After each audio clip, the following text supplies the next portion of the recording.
Bonjour. Bien sûr, voici 10 questions sur le travail en hauteur pour un entretien d'embauche pour le poste d'animateur HSE, ainsi que des exemples de réponses. Bonjour mes amis, soyez le bienvenu à notre chaîne YouTube Safety in Morocco, abonnez-vous et posez un like.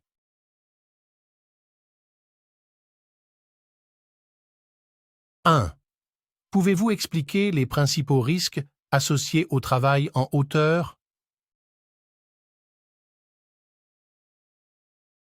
Les principaux risques du travail en hauteur incluent les chutes, les glissades, les chutes d'objets, ainsi que les blessures dues à une mauvaise utilisation des équipements.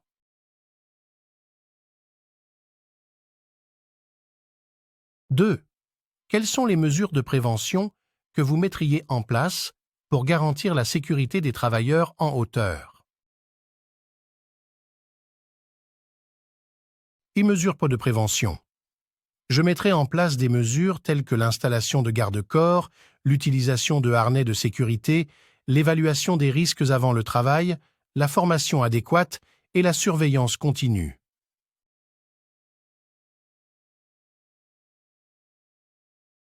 « 3. Comment évaluez-vous la compétence des travailleurs pour effectuer des tâches en hauteur en toute sécurité? Évaluation de la compétence. Je vérifie les certifications appropriées, les antécédents de formation et j'observe les compétences pratiques des travailleurs en effectuant des évaluations sur le terrain.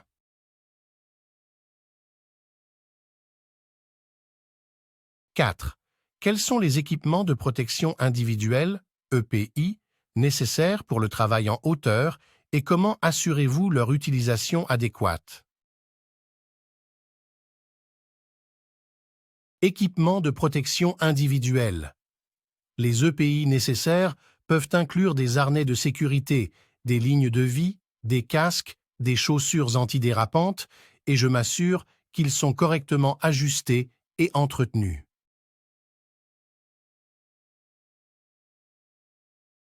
5. Comment organisez-vous la formation des travailleurs pour le travail en hauteur?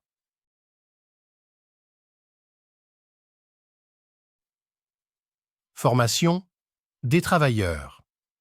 Je propose des formations sur les bonnes pratiques de travail en hauteur, l'utilisation des équipements de sécurité, les procédures d'urgence et je réalise des exercices pratiques.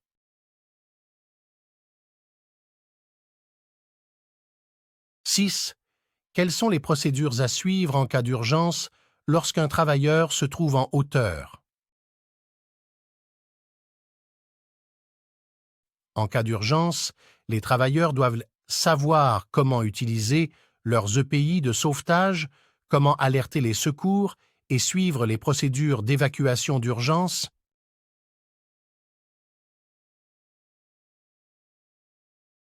7. Comment assurez-vous le suivi et l'inspection des équipements utilisés pour le travail en hauteur? Pour le suivi et inspection des équipements, je m'assure que les équipements sont inspectés régulièrement, conformément aux normes de sécurité et que les enregistrements d'inspection sont correctement documentés.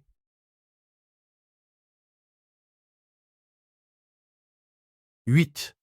Comment sensibilisez-vous les travailleurs aux dangers spécifiques liés au travail en hauteur? Je sensibilise les travailleurs aux dangers potentiels en organisant des séances de sensibilisation, en affichant des panneaux de sécurité et en fournissant une communication régulière sur les risques. Et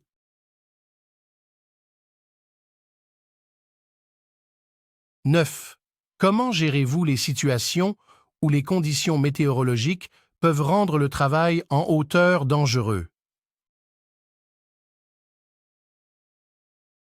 Je surveille attentivement les conditions météorologiques et je mets en place des mesures de sécurité supplémentaires comme l'arrêt du travail en cas de vent fort ou de conditions glissantes.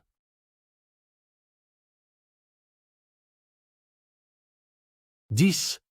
Comment communiquez-vous efficacement les politiques et procédures de sécurité relatives au travail en hauteur aux travailleurs? Je communique les politiques et procédures de sécurité par le biais de réunions de sécurité, de formation, de bulletins d'information, et je m'assure que les travailleurs comprennent clairement les attentes en matière de sécurité.